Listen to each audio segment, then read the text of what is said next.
அதே மாதிரி பார்த்தீங்க அப்படின்னா, நெறைய பேருக்கு இல்லற வாழ்க்கையில அப்படின்றது தொடர்ந்து ஒரு பிரச்சனை, சலசலப்பு ஆனது இருக்குது. ஏன்னா நீங்க திருமணம் நல்லாருக்கும், திருமண வாழ்க்கை அமையும் நீங்க சொல்றீங்க அப்படின்னா, திருமணமானவர்களுக்கு இல்லற வாழ்க்கையே பிரச்சனையா இருக்கே! அது சரியாகுமா? ஆமாங்க. அது கூட நானு இந்த கால்குலேஷன்ல அத சொல்ல மறந்துட்டேன். அதில வந்து என்னன்னு கேட்டீங்கன்னா, இதுவரைக்கும் மனசு ஒத்து போகாம 2வது வேலை வாய்ப்பு காரணத்தினால இவரு இங்க இருப்பாரு. அந்த அம்மா வந்து வெளிநாட்ல, வெளி மாநிலத்தில இருக்கோம். நாங்க 2 பேரும் சேர்ந்து வாழக்கூடிய பாக்கியம் கிடைக்குமா? அது இல்லாம எங்களுக்குள்ள ஒப்பீனியன் வந்து ஓன் ஒப்பீனியனா கிடைக்குமா? நல்ல ஒப்பீனியன் வருமா? நாங்க கருத்தொருமித்து நல்ல கணவன் மனைவியா வாழ்வோமான்னா, தாராளமா வாழலாம். நல்லாருக்கு. முடிச்சுக்கலாமா? ஓகே. கண்டிப்பா. இவங்களுக்கு நெறைய நல்ல விஷயங்கள்லாம் நீங்க சொல்லியிருக்கீங்க சார். கண்டிப்பா வந்து மேசராசிக்காரர்கள் ரொம்பவே சந்தோஷமா இருப்பாங்க. நம்மளும் நம்புவோம்.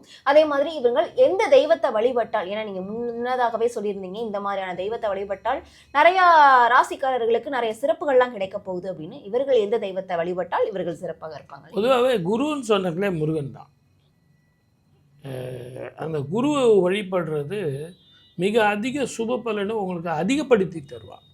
அதனால தான் திருச்செந்தூர் முருகனுக்கு போயிட்டு கடற்கரையில குளிச்சுட்டு, நாழி கிணறுல குளிச்சுட்டு மறுபடியும் சண்முகர போய் வழிபடணும். அப்படி நீங்க வழிபட்டீங்க அப்படின்னா, உங்களுக்கு அற்புதமான பலன் கொடுக்கும். நல்ல வாழ்க்கை கிடைக்கும். அதே மாரி சுப பலன்கள் அதிகமா கிடைக்கும். கை கெட்டினது எனக்கு வாய் கெட்டல சார். இப்போ நெறைய பேருக்கு லெட்டர் வந்துரும். Offering letter. ஆனா எப்போ போய் சேர்றதுன்னு அவங்களுக்கு வராது. அப்படிப்பட்டவர்கள்லாம் திருச்செந்தூர் போயிட்டு முருகனை வழிபட்டாங்கன்னா, உடனே அடுத்த லெட்ரு வந்துரும். Immediately join.